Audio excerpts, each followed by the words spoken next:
తల్లి ఆదిపరాశక్తి మహిమ ఎంత చెప్పినా తక్కువే. ఈ సృష్టికి మూలం ఆ తల్లిని.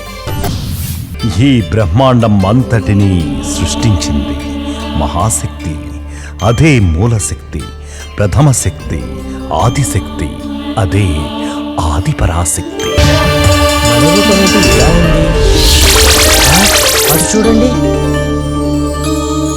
భక్తుల మనసులలో భయభక్తులను నెలకొల్పిన తల్లి ఆదిశక్తి మాత. దీపం వెలిగింది, కర్మదోషం తొలగింది. ఇన్ని దీపాలా? ఇంటి అద్దె గురించి మాట్లాడేటప్పుడు ఇంటి యజమాని కూడా ఉండాలిగా. నీకు డబ్బు మీద వ్యామోహం తప్ప నీకు ప్రేమ మమకారం కొంచెం కూడా లేవు. అవును అవును అవును, డబ్బు విషయంలో నేను చాలా ఖచ్చితం. నేను అంతే.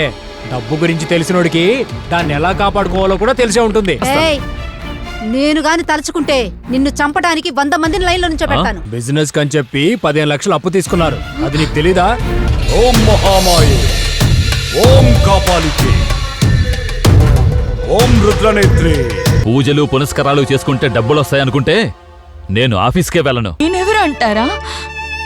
మీ చేతులతో తాళి కట్టించుకున్న భార్యనండి. వాడి వంశాన్ని నిర్వంశం చేయండి స్వామి. ఇక్కడ ఏదో అనుకోంది జరుగుతోంది. మనుషులకు మాత్రం ఇది సాధ్యం కాదు.